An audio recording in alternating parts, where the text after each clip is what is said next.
Hello guys, আসসালামু আলাইকুম। আজকে অনেকদিন পরে পদ্মা নদীতে সাইদুয়ার দেখে আমরা একটি ঠ্যাঙ্গা চিংড়ি মাছ পেয়েছি। তো মাছটি দেখতে তোমরা সকলে না টেনে পুরো ভিডিওটি দেখো। আর আরো এমন মাছ ধরার ভিডিও দেখতে সকলে দয়া করে চ্যানেলটি সাবস্ক্রাইব করো। সকলকে ধন্যবাদ, আল্লাহ হাফেজ। কাল সকালবেলা দেখবো যদি খাতা না করে বিকালবেলা তুমি মারবো এরকম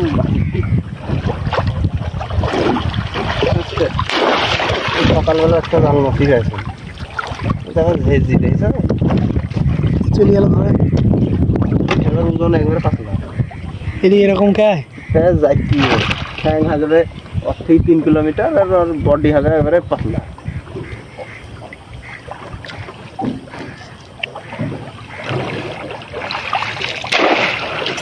কালারও আনকমন।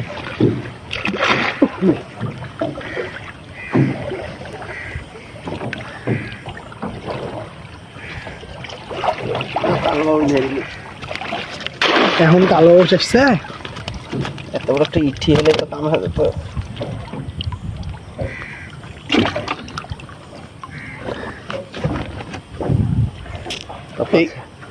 এই কালো বসে তো বাজার নাই, 500-600 টাকা দাম লাগতো।